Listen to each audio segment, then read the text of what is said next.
Graça e paz, igreja! Estamos aqui mais uma vez para mais um vídeo da nossa EBD em Casa. E dessa vez nós retornamos aos livros históricos para contar a história do povo de Israel no livro de Juízes. É interessante lembrar que nós estamos fazendo assim apenas uma pincelada para dar uma visão global, para então tirar aquelas 3 lições para a nossa vida a partir do livro de Juízes. Lembrando que o livro de Juízes ele conta a história do povo de Israel no período compreendido entre 1380 e 1050 a.C. Exatamente num período em que o povo já está instalado na Terra Prometida e vamos começar a criar os desdobramentos dessa instalação do povo. Para uma breve recordação, vamos criar o seguinte raciocínio. O povo estava no Egito, foi liberto por Moisés, atravessou o deserto, mas aquela geração que saiu do Egito não entrou na Terra Prometida, lembram? Morreram no deserto. Por causa do quê? Da desobediência e da infidelidade. Muito bem. Essa geração que fica no deserto, os seus descendentes chegam na Terra Prometida. E a partir do momento que eles se instalam na Terra Prometida, a vida continua. Só que ali, assim, Josué morre, né? Nós vamos ver que Josué já morreu, nós vamos ver que os líderes que ficaram foram dando continuidade à obediência à lei e tal, mas só que essa gente foi morrendo. E se criou uma nova geração na Terra Prometida e acabou não se espelhando no Senhor.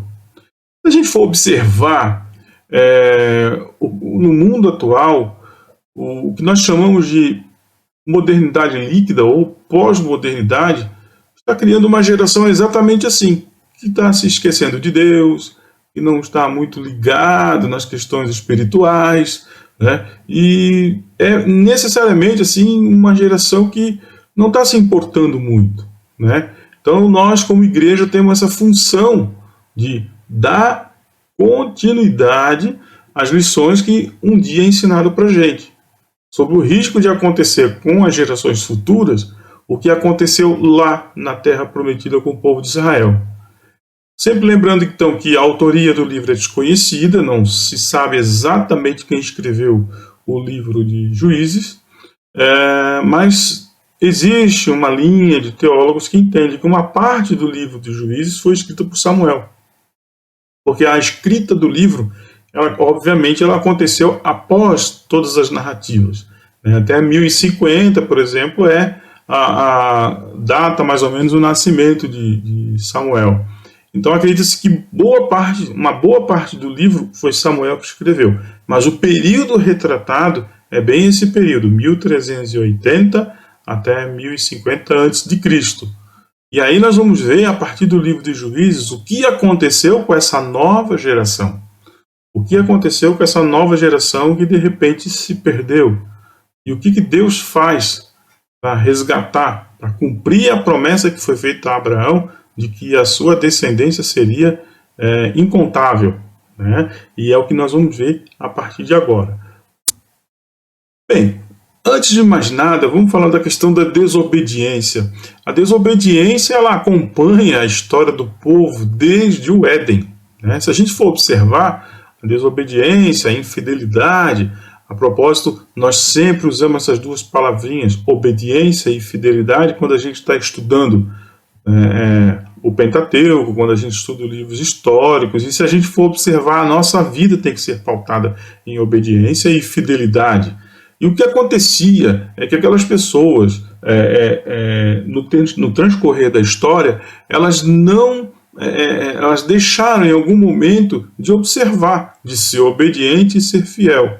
Né? E isso, como a gente fala, desde o Éden aconteceu isso. O Éden estava lá perfeito, e tinha a árvore do conhecimento, do bem e do mal. Né? E aí, o que aconteceu com o homem? Ele desobedeceu, ele não foi fiel, e ele transgrediu. Transgrediu automaticamente. Se Deus diz, não faça isso, e você faz, você está pecando. Né? Até a imagem, assim, que ilustra esse slide, ele coloca um trilho do trem, né? É aquela coisa assim, ó, o trilho está ali, o trem precisa passar por esse trilho. Se o maquinista tentar fazer alguma coisa diferente do que está ali, o trem vai descarrilhar. Então é assim a vida da gente. Deus está à frente. Deus é aquele que quer o nosso bem. Ele é amor, ele é misericórdia, mas ele é justo. Então ele diz, não coma do fruto da árvore. Se você comer, vai pecar. Você está inserido no pecado. Então a imagem que você vê é exatamente o retrato daquilo que seria a nossa vida. Somos maquinistas, né? Então devemos obedecer o trilho. Se não obedecermos, vamos descarrilhar. Essa é uma dinâmica simples, um raciocínio simples para entender de uma forma bem simplória a dimensão do que seria desobedecer. É o descarrilhamento do trem, né? Então a questão da desobediência ela acompanhou já. Então desde o Éden, se você olhar o próprio povo de Israel na travessia do deserto, desobedeceu, não foi fiel, né? E inclusive lembram o bezerro de ouro, enfim, a leitura de todos os livros anteriores a Juízes, ela demonstra exatamente essa oscilação entre obediência e desobediência, fidelidade e infidelidade. Então é importante lembrar que a questão da desobediência ela será fundamental para a gente compreender a dinâmica do livro de Juízes. Mas lembre que existe uma palavrinha chamada misericórdia. Ela está muito presente no livro de Juízes também. Então o que acontece?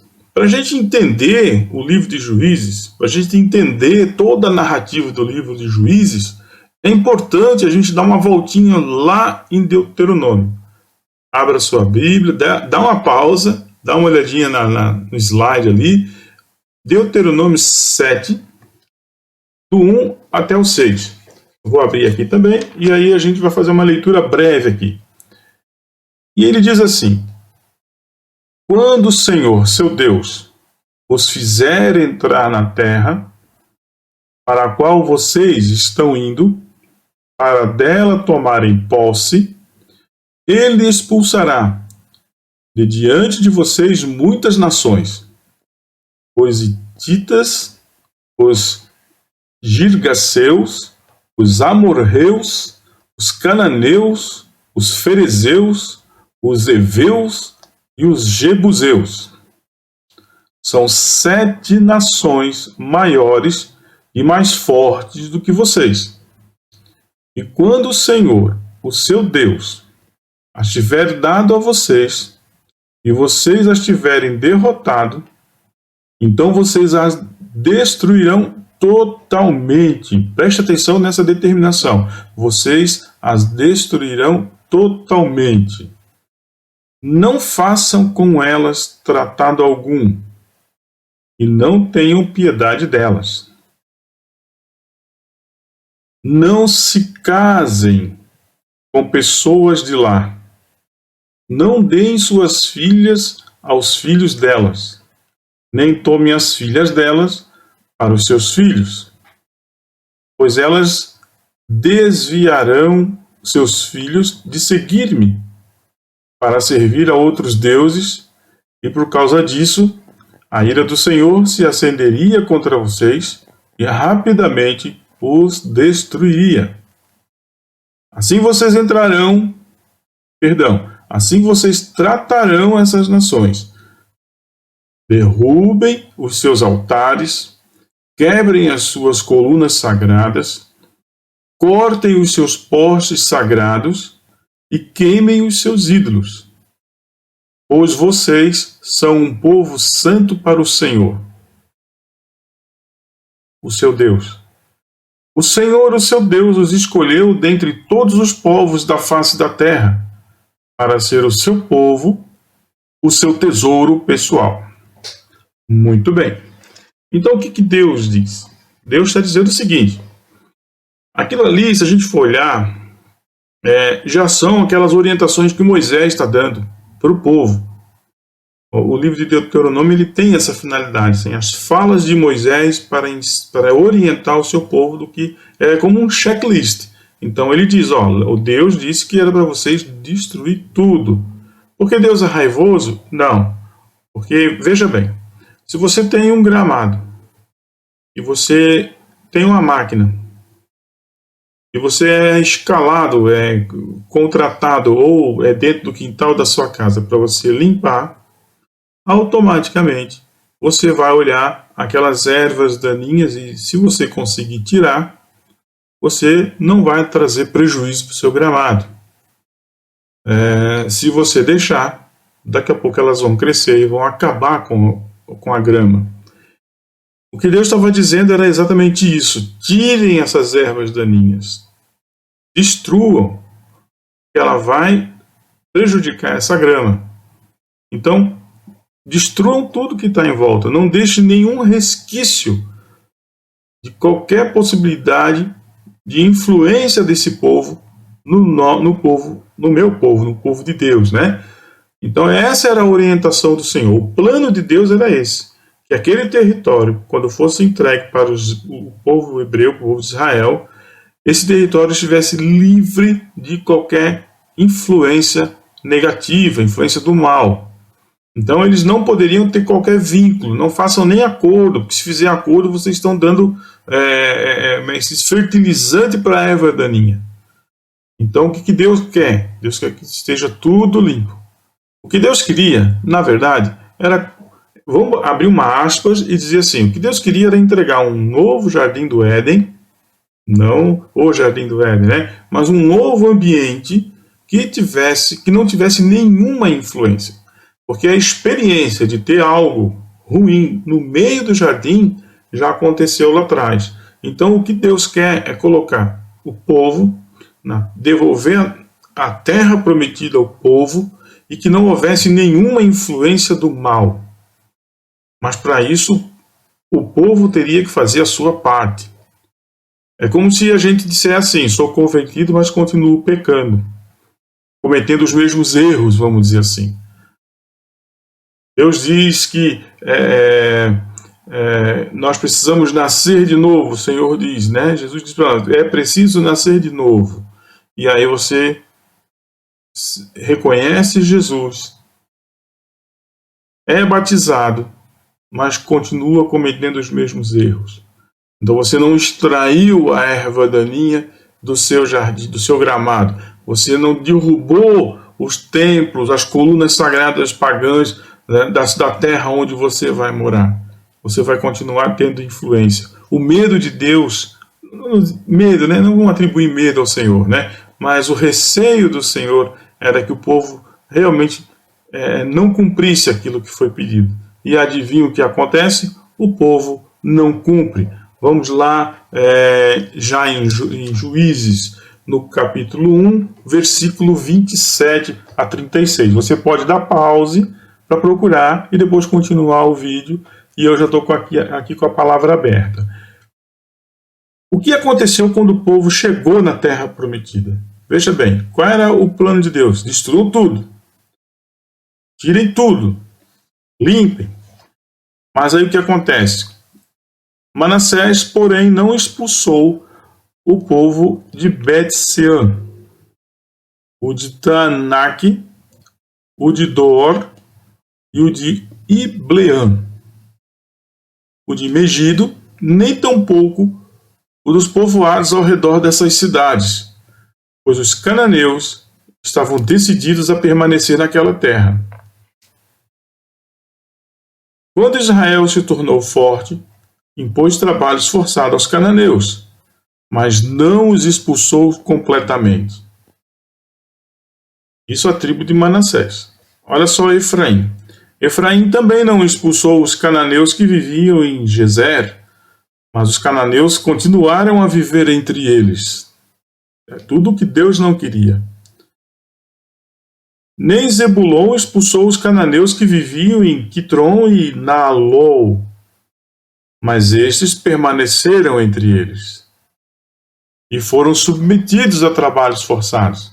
mas não era para escravizá-los, não era para submetê-los a trabalho nenhum, era para expulsá-los, eliminá-los dali. A tribo de Asser. Nem Asser expulsou os que viviam em Aco, Sidom, Alabe, Aczib, Elba, Afec e Reob. E por esse motivo o povo de Asser vivia entre os cananeus que habitavam naquela terra.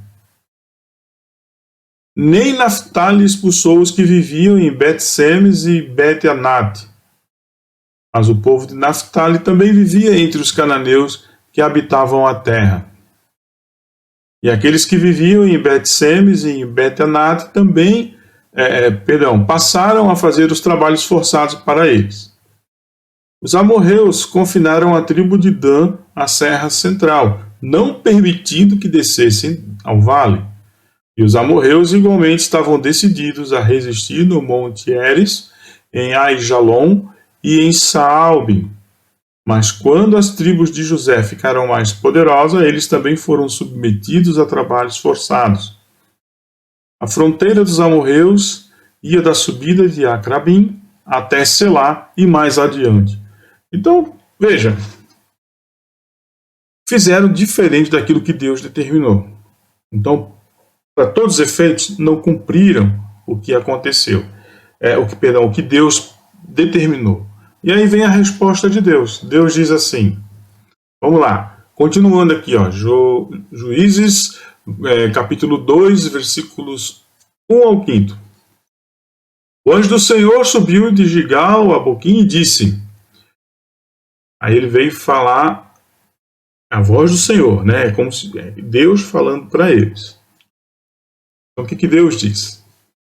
Tirei vocês do Egito e os trouxe para a terra que prometi com juramento dar a seus antepassados. Eu disse, jamais quebrarei a minha aliança com vocês. E vocês não farão acordo com o povo desta terra, mas demolirão seus altares. Veja, Deus está recapitulando, ó. Olha o que eu falei. E aí ele pergunta, por que vocês não me obedeceram? Portanto, agora lhes digo que não os expulsarei da presença de vocês. Eles serão seus adversários, e os deuses deles serão uma armadilha para vocês. Quando o anjo do Senhor acabou de falar a todos os israelitas, o povo chorou em alta voz, e ao lugar chamaram Boquim. Ali ofereceram sacrifícios ao Senhor. Ora. Vamos entender então toda essa dinâmica que aconteceu. Josué tinha alertado para o povo. Josué estava lá, Moisés. Moisés tinha alertado para o povo, lá em Deuteronômio. O que Deus falou? Deus quer isso, Deus quer aquilo, tal. Façam o que Deus está determinando. Porque Moisés já tinha sentido na própria pele o que era não obedecer corretamente o que o Senhor determina. Lembre que ele não entrou na terra prometida por um deslize. Parece simples, mas foi assim grotesco ao ponto de vista do Senhor, porque ele não fez exatamente o que o Senhor mandou. Então ele foi já impedido de entrar na terra prometida. Mas a preocupação de Moisés era orientar o povo. E o povo fez exatamente diferente. Por quê? Sabia que Deus entregaria os inimigos, que derrotariam, mas não precisavam fazer os inimigos escravos. Não precisavam colocá-los com trabalho forçado. Era para destruir, era para mandar embora. Como quem diz, vaza daqui, isso aqui é a terra de Deus. Isso aqui é para o povo que foi escolhido por Deus. Mas aí quando o anjo fala aquela mensagem, diz para eles, relembra o que Deus determinou, e aí diz que não vai expulsar aquele povo que eles permitiram ficar vivo e não expulsaram, Deus disse, eu vou deixar eles aqui. E aí a presença deles aqui é que vai fazer exatamente se você vai me mostrar se vocês realmente são fiéis ou não. Seria mais ou menos nesse sentido que Deus está falando com o seu povo. E aí, claro que eles se entristeceram, nós fizemos tudo errado. Aí cai a ficha. né? Quando alguém aponta o seu erro, cai a ficha que você não cometeu, não fez, não cumpriu a coisa correta. E Deus fez isso com o seu povo. Ó, eu fiz a minha parte, eu vou continuar fiel. E o livro de Juízes é a maior prova de que Deus sempre continua fiel. Eu vou continuar fiel, mas eu não vou expulsar esse pessoal daqui. Porque lá atrás, Moisés já tinha orientado, esse povo é forte. E aí o que aconteceu? Não permitiram, não mandaram eles embora, permitiram que eles ficassem. E aí começa todo aquele movimento de influência do povo pagão em relação ao povo de Deus. Então, se vocês olharem no capítulo 3, no versículo 5, vai dizer exatamente assim, ó, dê a pausa no vídeo, e aí você pode procurar, depois você continua. Então, o que acontece? No capítulo 3, versículo 5, os israelitas viviam entre os cananeus, os hititas, os amorreus, os ferezeus, os heveus e os jebuseus. Tomaram as filhas deles em casamento e deram as suas filhas aos filhos deles e prestaram culto aos deuses deles. Olha só, fizeram exatamente tudo ao contrário.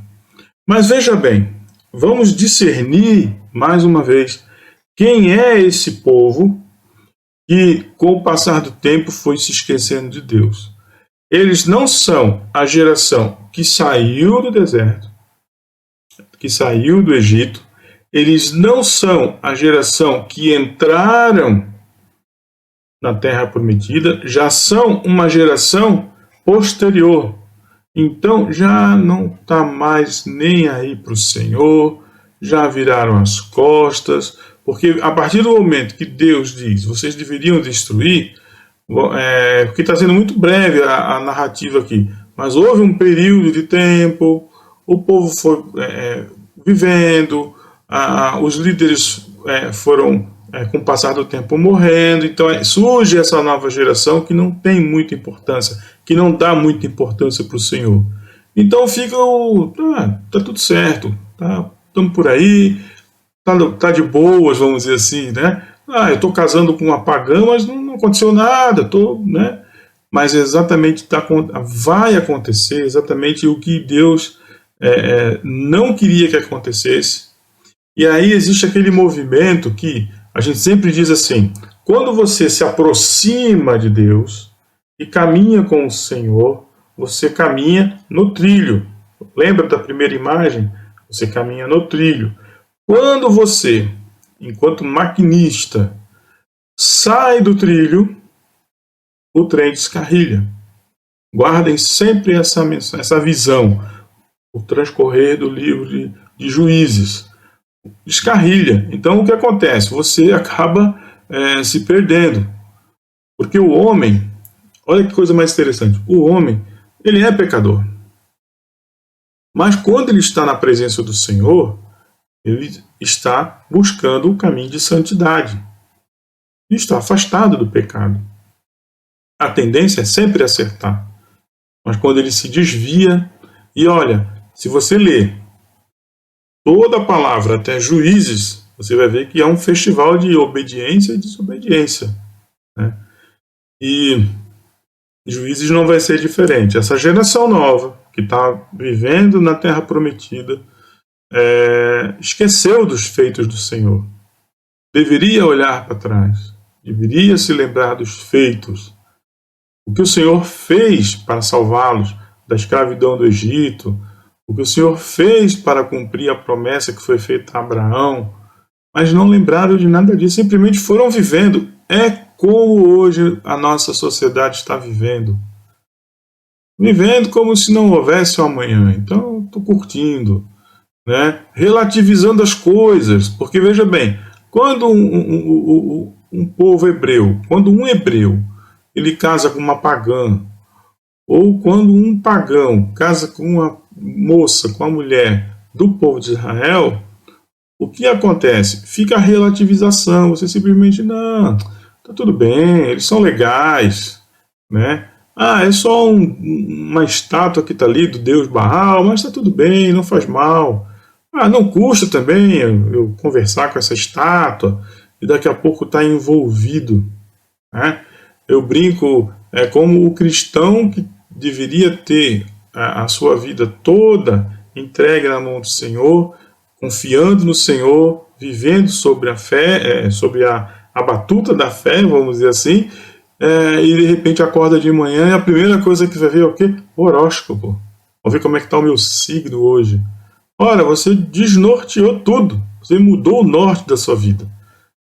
Ao invés de agir e viver com a confiança no Senhor, você está simplesmente vendo o que estão dizendo, o que o Deus Baal está dizendo, o que esses deuses estranhos, pagãos, vão dizer. E aí é uma imagem do Deus Baal dentro da casa, é os filhos. Então veja, a geração futura dessa geração já se deixando modelar pela relativização da fé, achando que não é nada, que está tudo certo, que, né, querendo definir Deus. Não, Deus é só um... Aí começa aquela loucura. Deus é uma energia, Deus é uma pedra. A gente tem que ver Deus em todas as coisas. Aí traz uma pedra do rio, bota dentro de casa, a presença de Deus.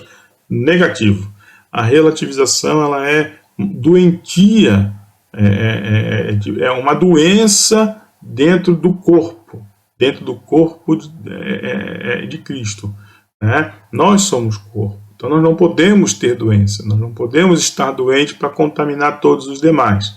Então, o cenário do povo de Israel é esse: chegaram, não fizeram o que Deus mandou, a vida continuou seguindo, e eles convivendo com aquela gente, aquela geração que chegou na Terra Prometida morreu, e ali está uma nova geração que não tem vínculo e apego tão grande quanto aqueles que tiveram, que viram as maravilhas da travessia do Jordão, ou aqueles que viram lá atrás as maravilhas da travessia do Mar Vermelho. O pão caído do céu, enfim, as muralhas que caíram depois, talvez não tivesse nem recordação disso, porque foram se perdendo, foram se influenciados por outras comunidades, outras pessoas, outras culturas e outras crenças, né? Ficou a mescla de um monte de coisa que não leva a lugar nenhum. Então, sobre a questão dos juízes, a gente tem que entender onde que entra o agir de Deus diante do comportamento do povo, né? É fundamental a gente entender essa dinâmica do comportamento do povo, que por sua vez toca o coração do Senhor, que por sua vez lança pessoas e líderes para salvar o seu povo. E sobre isso nós vamos dar uma pincelada rápida, assim, tá? É importante a gente lembrar que o povo, a maturidade de fé, a maturidade espiritual do povo de Israel, ela foi forjada na travessia do deserto. E acompanhou aquela geração que chegou na Terra Prometida.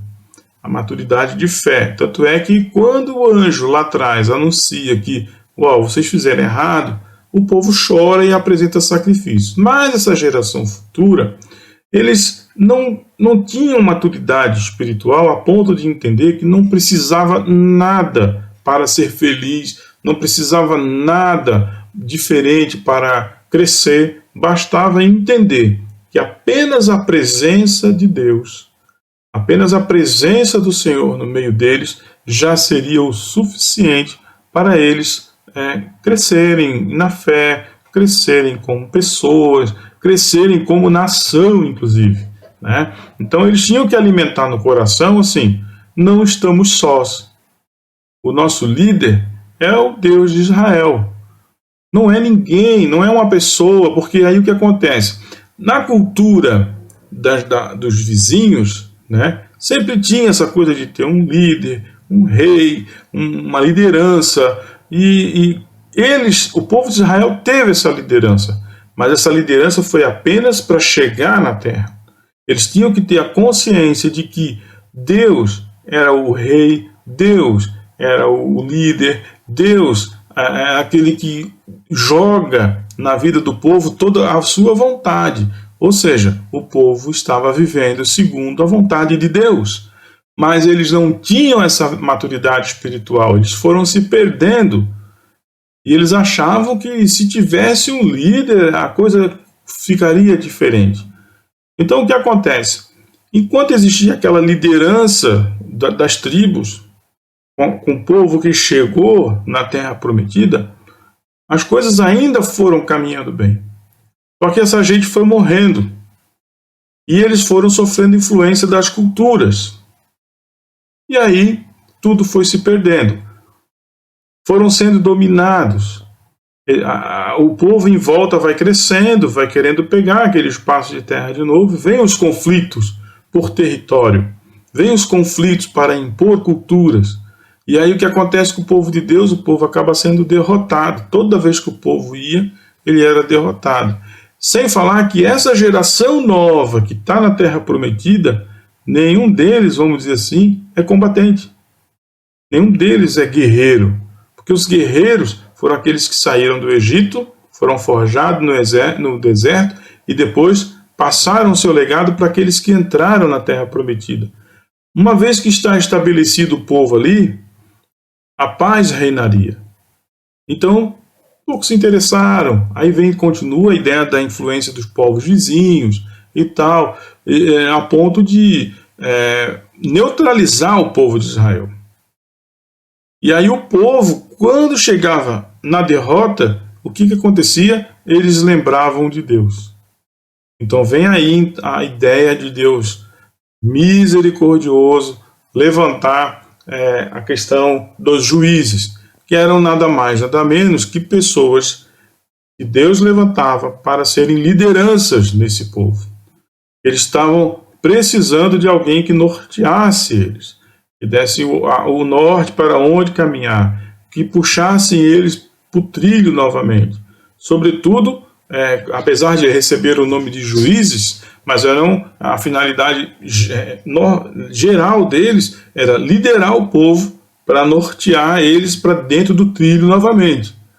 E toda vez que o Senhor levantava juízes, havia um período de paz. Quando os juízes morriam, o povo parece que perdia o norte, quando na verdade o norte era o próprio Senhor. E eles não enxergavam, eles não entendiam. Veja, quantos juízes passaram, vocês vão ver mais adiante, quantos juízes passaram, mas o povo sempre nessa oscilação. Por isso, eu gosto sempre de colocar que o povo tinha um comportamento oscilante como uma montanha russa. Quando estava lá no fundo do poço, quem assistiu às nossas aulas do ano passado percebia que eu sempre gostava de usar essa alegoria. Quando o povo estava na pior, lá no fundo do poço, aí ele implorava por Deus, aí Deus o que fazia? Mandava juízes. Aí os juízes subiam. Aí ia subindo o povo a montanha-russa. Quando estava lá no topo, estava tudo bem. Tem juízes que ficou à frente lá 40, tem juiz que ficou à frente do povo 40 anos, 20 e poucos anos. Então era o período de paz. Aí o juiz morria, o povo despencava. E a travessia do deserto foi uma coisa semelhante. O povo estava na escravidão. Aí quando estava na escravidão, veio o libertador, Moisés. Todo mundo feliz, o Senhor é bom, nossa, quantas pragas aconteceram, e o povo foi poupado, nossa, o nosso Deus está do nosso lado.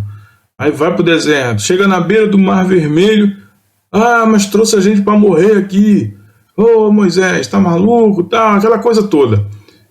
Aí Deus abre o mar, então, glória a Deus, que bom, agora Deus está conosco. Deus sempre esteve com o povo, mas o povo não enxergava.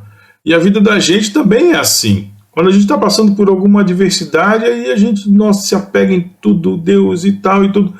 Quando passa, que vem aquele período de paz, a gente nem lembra de Deus. Eu vou dizer a gente porque somos humanos, né? Não lembramos do Senhor. Aí vem o tropeço. Senhor, lá no fundo, na montanha-russa. Ai, Senhor, estou aqui embaixo, me levanta, me ajuda. Aí Deus levanta a pessoa começa a subir a montanha-russa. Ah, que bom, estou vendo uma imagem bonita aqui de cima, tá tudo bem, tá? E daí a pouco a montanha, porque ele esquece o Senhor e pega outros caminhos. Então essa é a ideia, esse movimento. Se você pegar, então vamos lá, vamos ver o comportamento oscilante de Deus no livro de Juízes, no capítulo 2, do 11 ao 19. Pode dar pausa aí para procurar e depois dar o play para a gente continuar a leitura. E eu já estou aberto aqui, vamos lá. Do 11. Então os israelitas fizeram o que o Senhor reprova e prestaram culto aos Baalins. Abandonaram o Senhor, o Deus de seus antepassados que os havia tirado do Egito, e seguiram e adoraram vários deuses do povo ao seu redor, provocando a ira do Senhor. Abandonaram o Senhor e prestaram culto a Baal e a Astarote. A ira do Senhor se acendeu contra Israel, e ele os entregou nas mãos de invasores que os saquearam. Ele os entregou aos inimigos ao seu redor, aos quais já não conseguiam resistir. Sempre que os israelitas saíam para a batalha, a mão do Senhor era contra eles, para derrotá-los, conforme lhes havia advertido e jurado. Grande angústia os dominava.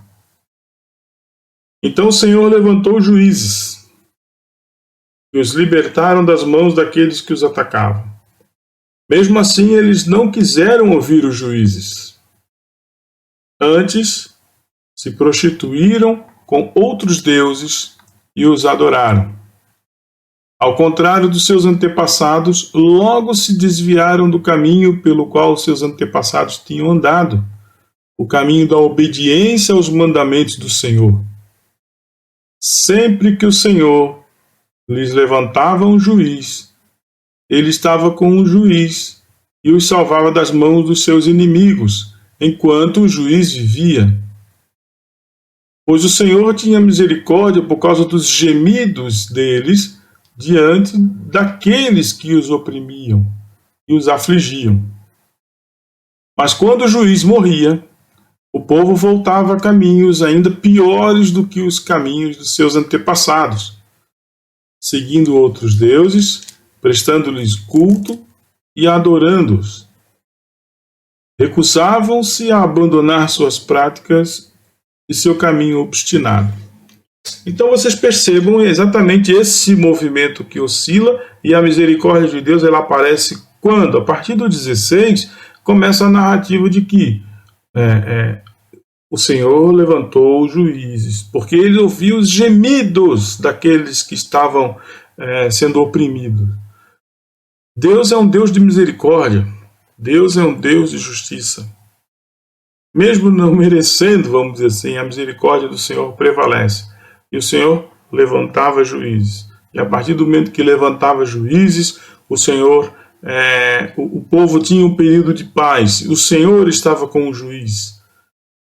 E o povo prosperava. Mas assim, dava aquela coisa rápida e já se desviavam de uma vez.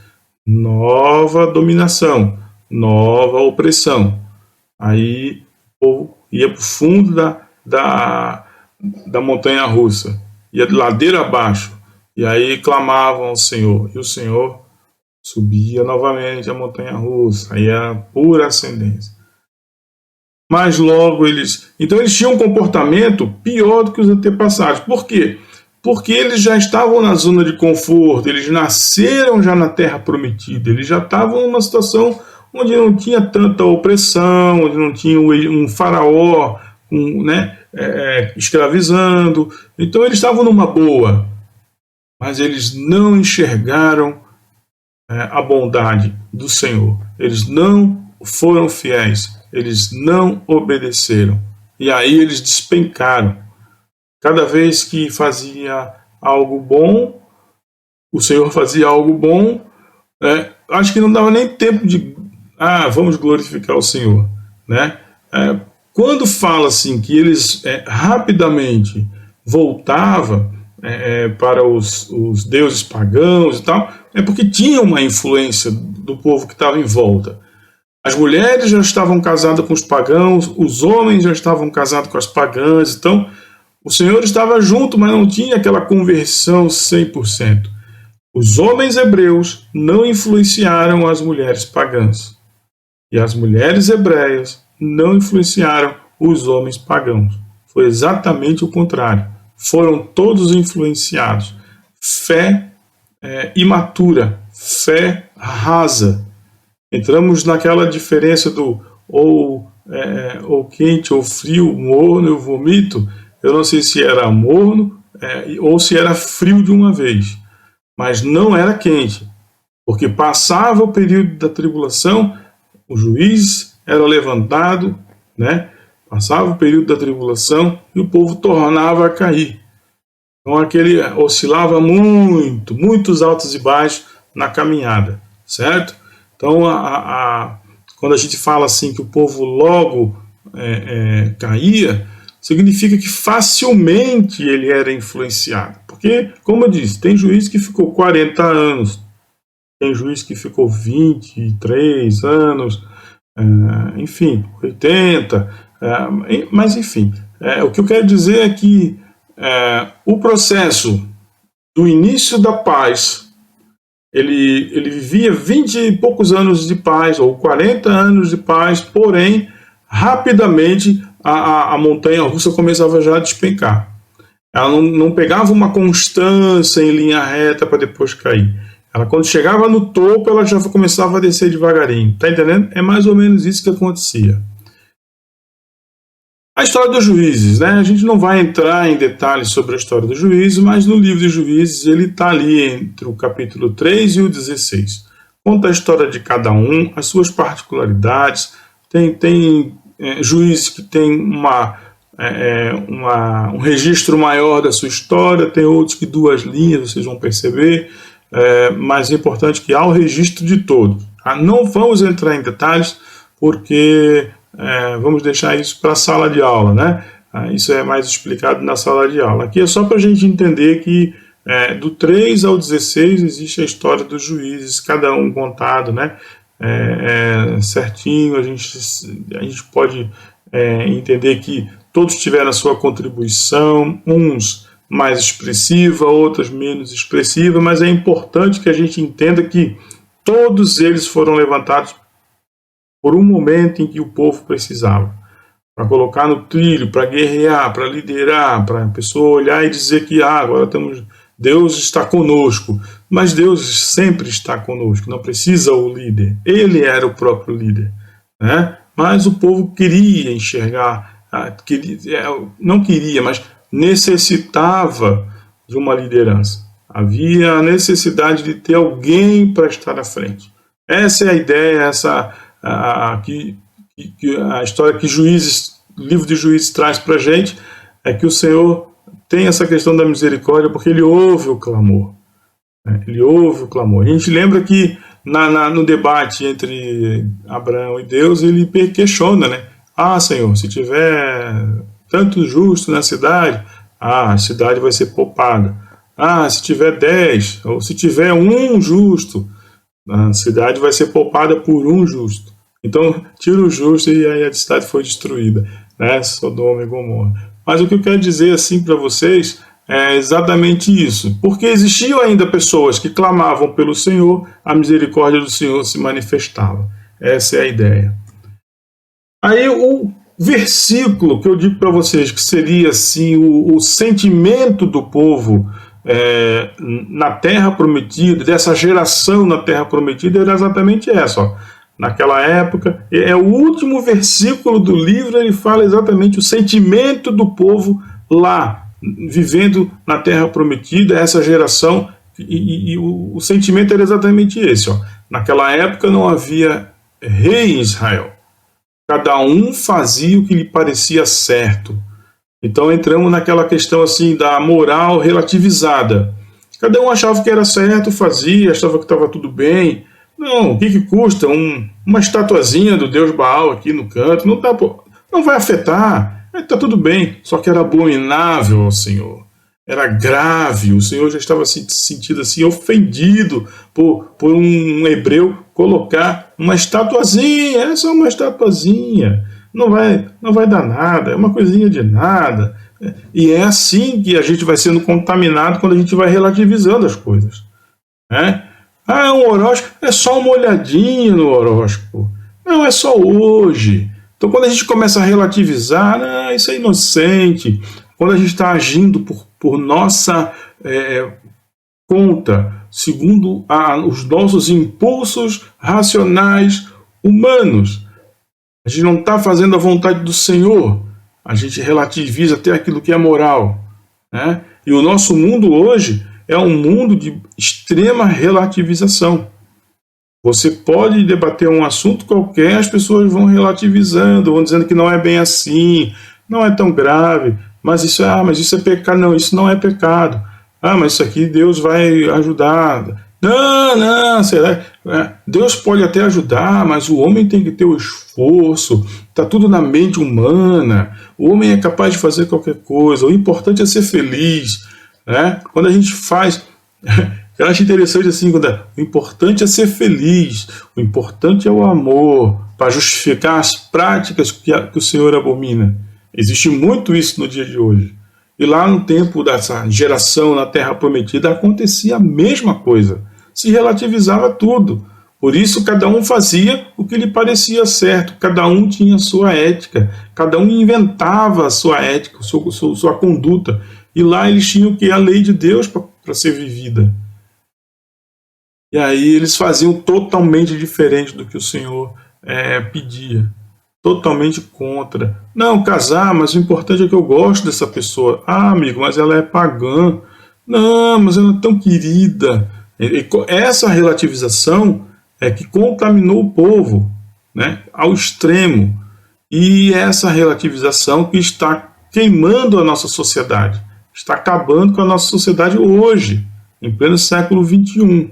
Né? Então tem coisas que as pessoas dizem, não, nós já estamos no século XXI, isso é coisa do passado. Né? Não é coisa do passado, sim, mas olha lá, quando a gente olha para a Terra Prometida de Juízes, já existia. Né? Então já estamos no século XXI, estamos evoluindo, não, estamos voltando para trás. Né? Essa é aí, por quê? Porque cada um fazia o que parecia certo para si. Então, não me magoa, então está tudo certo. Mas isso se fere o coração do outro. Não, o importante é que eu estou bem. O importante é que eu estou tranquilo. Não, isso estava acontecendo na época e acontece hoje também. Então, o que a gente conclui? Que 3 lições a gente tira do livro de Juízes? Primeiro, Deus não tolera o pecado. Já dá para ver de cara que Deus não tolera o pecado. Principalmente se ele é substituído. Olha só, nós temos um Deus que fez o que fez, desde o Egito. Né?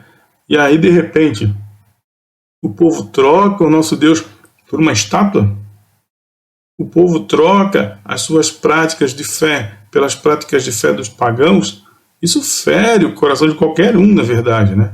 Então, Deus não tolera o pecado. E aí, o que acontece no livro de Juízes? Ele permite que o povo seja dominado, até que o povo volte assim a sua face para ele de novo.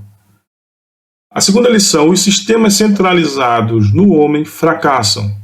Claro, esse último versículo, que para mim é o que norteia o sentimento daquele povo naquela época, naquela geração, né? É exatamente isso. Quando o homem faz as coisas por conta própria, sem colocar na mão do Senhor, ele automaticamente tende ao fracasso. A vida da gente, Salmo 37, versículo 5, entregue o seu caminho ao Senhor, confia nele e ele tudo fará. Faltou isso para aquela geração. Confiar no Senhor. O homem quis fazer tudo ao seu modo e fez tudo torto. Então todo sistema, toda ação unicamente humana, ela tem uma tendência ao fracasso. Coloca nas mãos do Senhor, faz a vontade do Senhor, e as coisas começam a ser diferentes. E a terceira grande lição, o arrependimento produz a misericórdia divina. Olha o que Deus faz, mesmo sendo traído. mesmo sendo assim trocado por outro insignificante. O que Deus faz? Deus age com misericórdia, levanta juízes, tenta colocar o povo no trilho novamente. Por isso a gente deve sempre lembrar que não podemos nada sozinhos, mas se erramos e nos arrependemos, o perdão do Senhor é algo que vem rapidamente. A misericórdia de Deus é muito maior do que o nosso merecimento, se é que merecemos alguma coisa. Então, minha gente, meus queridos irmãos, ficamos assim com essas liçõezinhas. Era para ser uma coisa rápida, mas a gente vai se estendendo, mas tentamos fechar num tempo previsto. Espero que tenham gostado. Se gostaram, compartilhe com seus amigos para que as pessoas possam ter acesso ao canal da nossa igreja, porque no canal da nossa igreja também tem cultos, também tem salmos, e esse é o nosso trabalho, de edificar para que as futuras gerações estejam apegadas ao Senhor e não dispersas pelo mundo sem rumo e sem nada. Ok? Forte abraço e fique com Deus.